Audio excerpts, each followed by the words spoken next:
Welcome to Bind EduTech, and it is a continued class in which we are going to continue to discuss the chapter number 2 from Hornbill. We are not afraid to die if we can all be together. If we can all together. अगर ये chapter जो है Gordon cook और Alan East ने लिखा, इसका हम लोग टेक्स्ट बुक पढ़ना शुरू किए थे।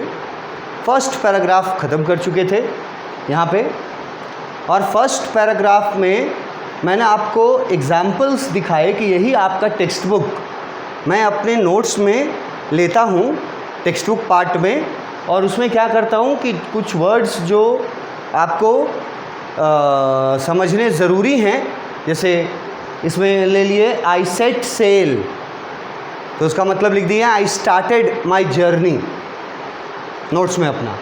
उसके बाद डुप्लीकेट का मतलब लिख दिए, वहाँ 2 और वर्ड दे दिए। उसके बाद वॉयज का वहाँ मतलब लिख दिए, वॉयज का मतलब क्या होता है। उसके बाद वेक ऑफ, ये वर्ड का मीनिंग वहाँ लिखा हुआ मिलेगा। उसके बाद लेज़र टाइम, इसका मीनिंग वहाँ लिखा हुआ मिलेगा। और फिर लास्ट में सबसे इम्पॉर्टेंट की टर्म आया था, honing our seafaring skills in British waters. 16 साल उन दोनों ने, हस्बैंड वाइफ ने 16 साल की तैयारी की थी, जिसमें वो लोग इम्प्रूव कर रहे थे अपने सी फेयरिंग स्किल्स को। मतलब समुद्री यात्रा करने के दौरान जिन जिन चीज़ों को जानने की ज़रूरत है उनके बारे में पूरा ट्रेनिंग बाकायदा इन लोगों ने प्रैक्टिस सेशन 16 साल प्रैक्टिस सेशन किया था, तब जा कर के ये रेडी हो पाए थे। और ये शुरू किए थे उन्होंने प्लाईमाउथ, इंग्लैंड का एक जगह, वहाँ से केप टाउन तक गए थे ये लोग। तो ये इतना बात आपको यहाँ बताया गया। अब कुछ क्वेश्चंस अपने आप से पढ़ने के बाद पूछिए, जो बहुत बेसिक क्वेश्चंस होते हैं। जैसे अगर आपको पूछे कि 37 ईयर ओल्ड बिजनेसमैन कौन है, तो क्या जवाब दोगे? Gordon Cook. उसके बाद लॉन्गेस्ट टाइम, कितना लंबा समय का प्रैक्टिस किया? 16 ईयर्स। किस चीज़ का practice? To improve our seafaring skills, the skills that are essential if you want to go for a long voyage. अगर आप एक वॉयज पे जाना चाहते हैं, लंबे जर्नी पे जाना चाहते हैं, तो समुद्र के बारे में आपको, और समुद्र में यात्रा के दौरान किन किन चीज़ों का ज़रूरत पड़ता है, ये आपको पता होना चाहिए ना। नहीं तो आपको तो ऐसा बिना किए पता किए तुम कर सकते हो क्या? छोटी सी बात है कि अगर आपको कहीं जाना होता है तो बस स्टैंड या किसी भी स्टैंड पर आप जाते हैं, तो आपको पता होना चाहिए पहले से कि आप जिस जगह पे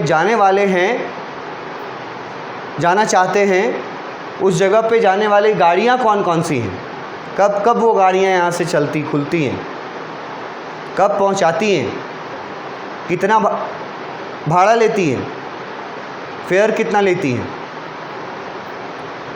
तब ना तुम आराम से ट्रैवल कर पाओगे। कुछ पता नहीं रखोगे और स्टैंड चल जाओगे, तब तो फिर ठगे जाओगे या तो मुसीबत में पड़ जाओगे। तो एक पूरा वर्ल्ड का एक जर्नी करना है, पूरा दुनिया को एक सर्कल लेना है, ये कोई छोटी मोटी बात तो नहीं है। इसके लिए अपने सी फेयरिंग स्किल्स को उन्होंने इम्प्रूव किया 16 साल तक ब्रिटिश वाटर्स में, मतलब ब्रिटेन में किसी रिवर में, किसी सी में, किसी ओशन में, अलग अलग कंडीशंस में इन लोगों ने जा कर के अपने स्किल्स को इम्प्रूव किया प्रैक्टिस कर करके। ये 16 साल तक प्रैक्टिस करते रहे थे। अब इसके बाद ये कुछ अपने बोट के बारे में बताए हैं यहाँ। भाई जिस बोट से, यहाँ बोट वर्ड यूज़ किया है, वैसे तो मैंने पहले प्रीवियस क्लासेस में कहीं डिस्कस किया है कि बोट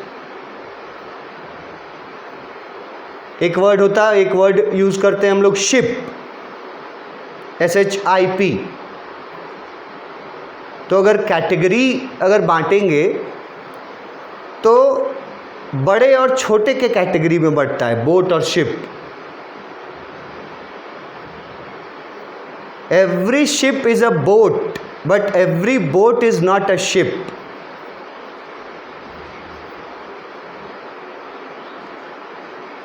बोट छोटे कैटेगरी के शिप्स को ही बोला जाता है, या शिप्स बड़े कैटेगरी के बोट्स को बोला जाता है।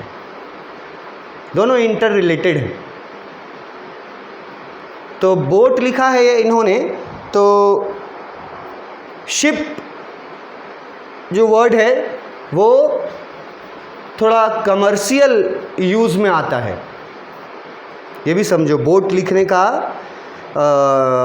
कारण छोटा बड़ा के अलावा एक और ये भी होता है कि ये तो इनका अपना पर्सनल जर्नी था ना, अपना फैमिली के साथ। अब जैसे आप फैमिली के साथ जाइएगा, कहीं जाना हो आपको, 4 लोग आपके परिवार में हैं और आपको फैमिली के साथ कहीं जाना है, तो आप बस बुक कीजिएगा कि छोटी गाड़ी बुक कीजिएगा? ऑब्वियसली आप छोटी गाड़ी बुक कीजिएगा, क्योंकि पर्सनल आपको जाना है ट्रैवल करने के लिए। तो बस नहीं ना जाइएगा बुक करके 4 आदमी। तो ये 4 लोग थे और आगे चल कर के और 2 लोग शामिल हुए थे, और आगे पढ़ेंगे आप लोग।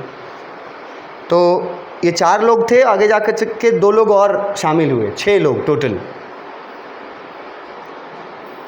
4 में से तो एक 7 साल की बच्ची है, एक 6 साल का बच्चा है।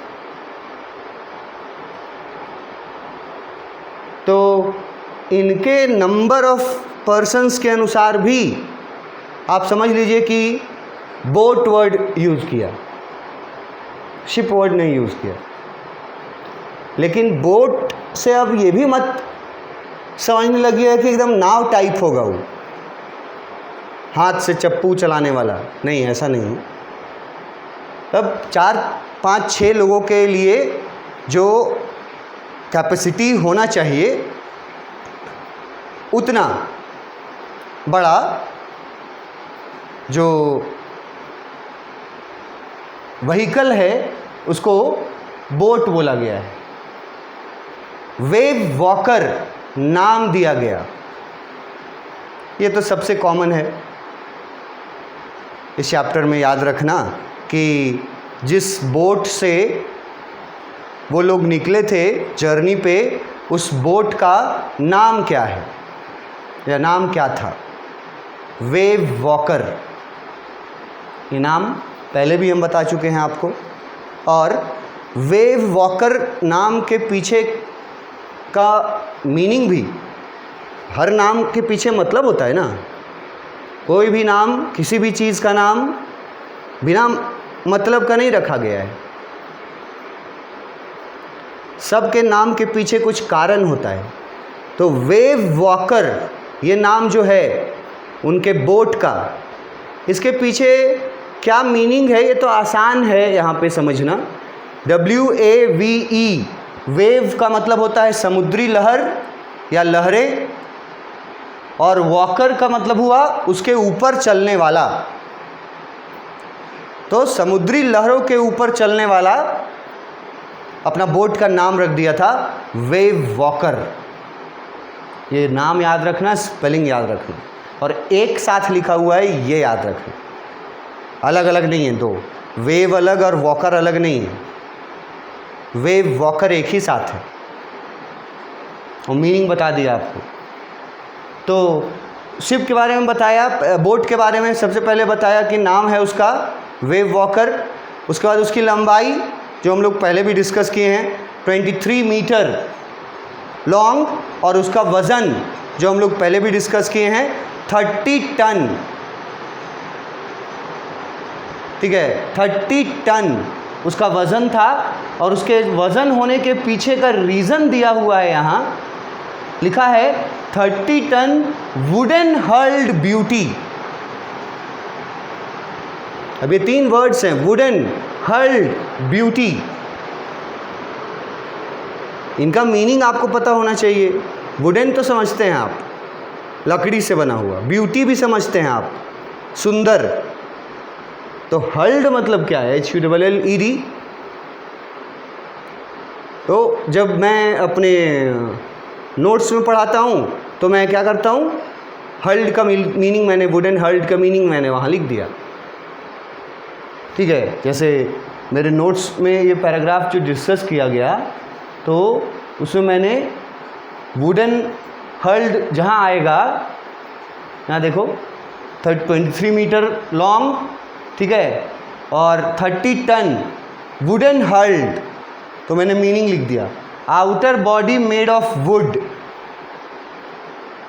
वुडन हल्ड का मतलब है कि जिसको बनाने में लकड़ी का बहुत ज़्यादा इस्तेमाल किया गया हो। ठीक है, तो उसको वुडन हल्ड बोलेंगे, लकड़ी का ज़्यादा इस्तेमाल किया गया। और लकड़ी के इस्तेमाल की वजह से ही वो उसका वज़न जो बताया गया ना 30 टन। अगर लकड़ी की जगह कुछ और इस्तेमाल करते तो इतना वज़न नहीं रहता। तो वुडन हल्ड मतलब ठोस लकड़ी से बना हुआ, outer body made of would. और ब्यूटी बोला है उसको अपने बोट वेव वॉकर के लिए। ये वर्ड्स याद रखना, वुडन हल्ड ब्यूटी। पूछ देगा कि वुडन हल्ड ब्यूटी किसको बोला गया है, तो उनके बोट वेव वॉकर को बोला गया है। कितना मीटर लंबा?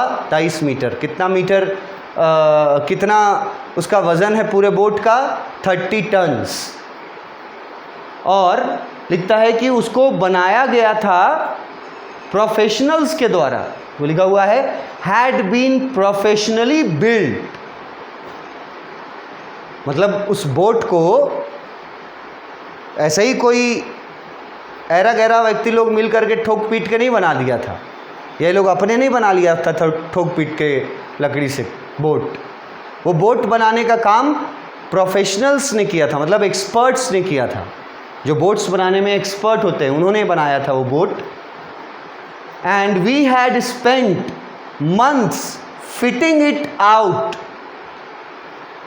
और ये बोलते हैं गॉर्डन कुक कि हम लोगों को काफ़ी महीने लग गए थे उस बोट को फिटिंग इट आउट।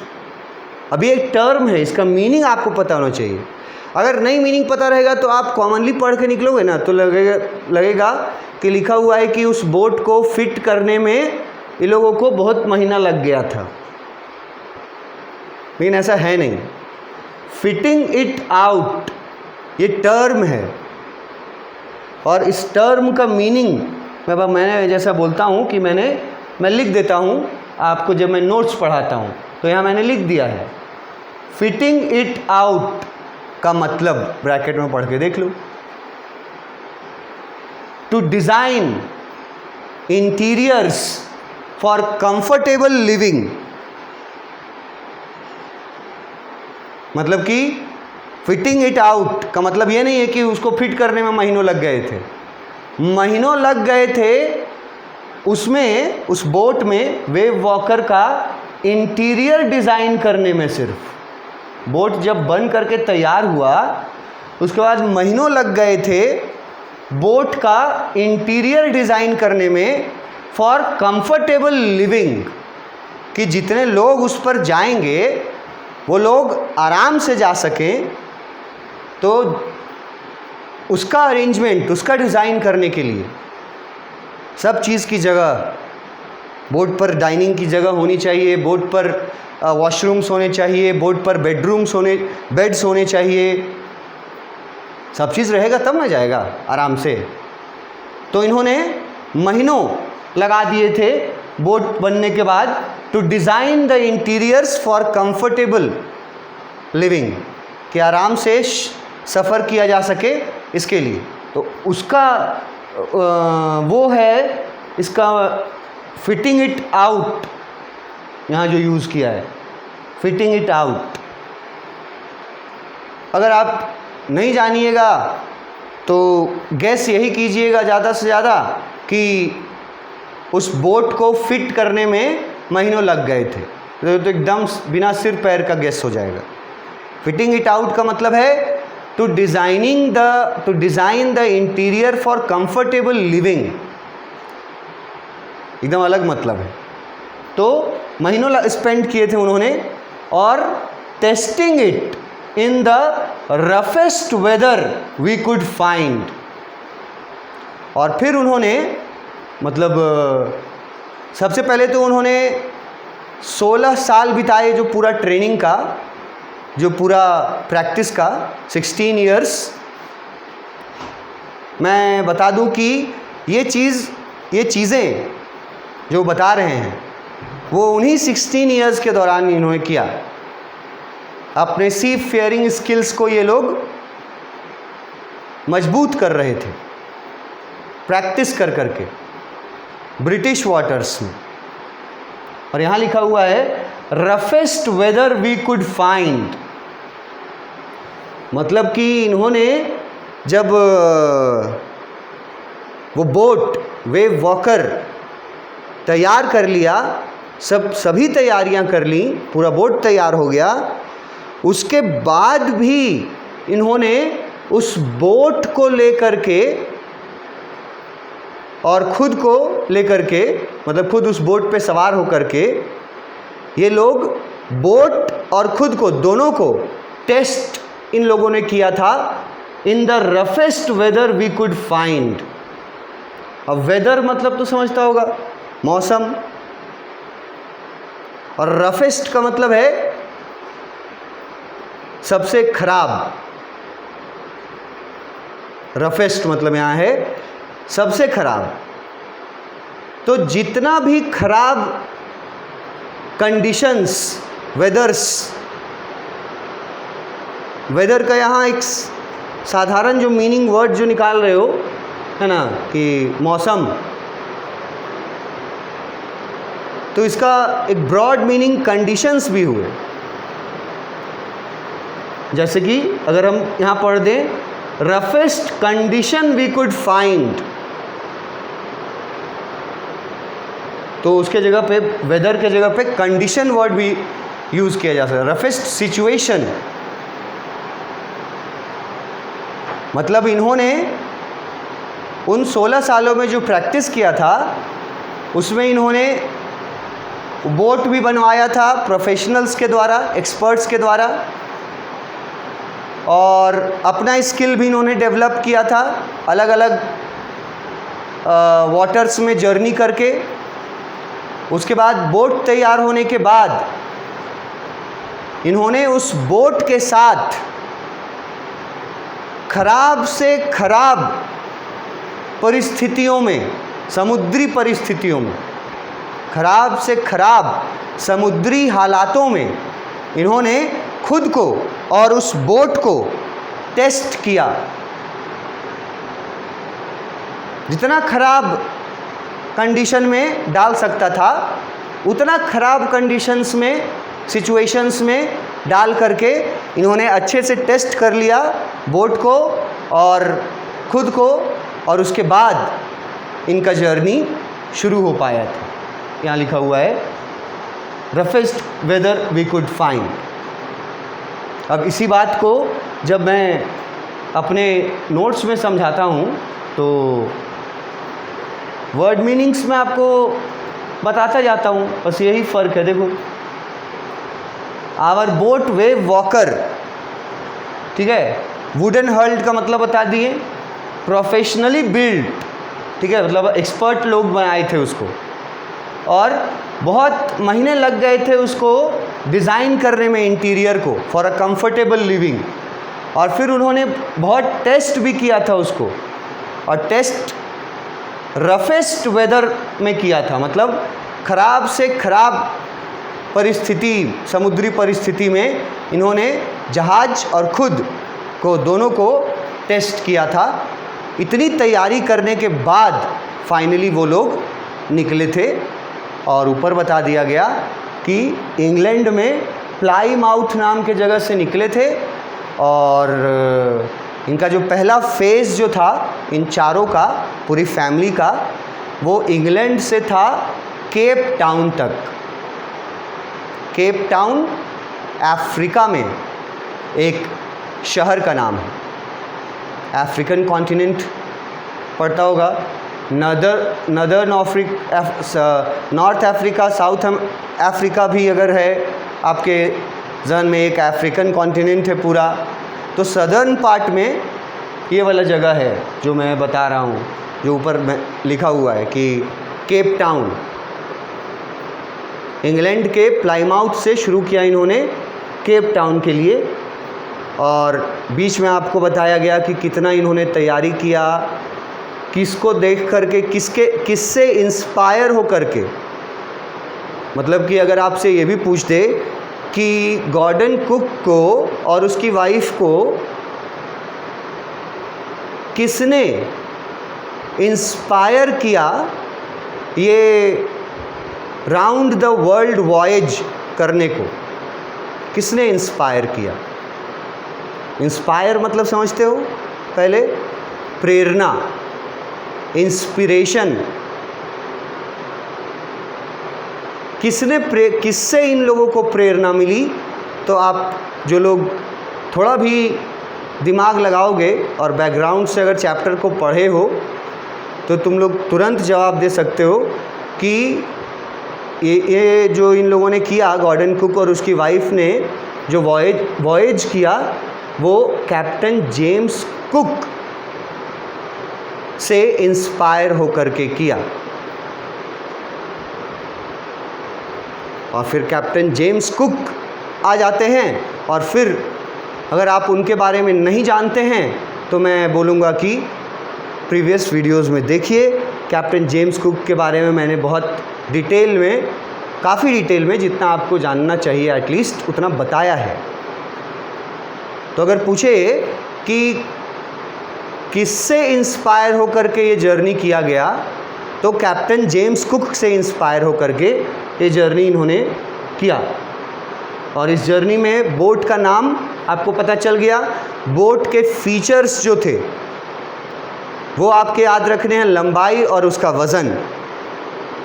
ये बताया गया कि उसको कंफर्टेबल लिविंग के लिए डिज़ाइन करने में महीनों लगे थे, और फिर इन्होंने जब बोट डिज़ाइन हो गया, पूरी तरह से तैयार हो गया, फिर इन्होंने बोट को रफेस्ट वेदर में, यहाँ देखो लिखा हुआ है testing it in the roughest weather we could find, मतलब सबसे ख़राब सिचुएशंस में इन लोगों ने पहले टेस्ट करके देख लिया, बोट को भी, खुद को भी, और तब ये लोग शुरू किए थे अपना journey round the world, voyage round the world. ये था हमारा फर्स्ट पैराग्राफ और छोटा सा सेकंड पैराग्राफ। तो ये अभी हम लोगों ने देखा टेक्स्ट पार्ट। देखो एकदम टेक्स्ट का पार्ट है तुम्हारे बुक में। ये हम लोगों ने फर्स्ट पैराग्राफ और ये छोटा 3 लाइन का दूसरा पैराग्राफ पढ़ा। इसको पढ़ करके देखोगे word by word, line by line, तब तुमको इंटरेस्ट भी जगेगा और तब तुम मैक्सिमम मार्क्स तक अपना पहुंच सकते हो। इसलिए line by line, word by word text book को पढ़ना और समझना बहुत ज़रूरी है। मिलते हैं नए क्लास में, नेक्स्ट क्लास में। Thank you.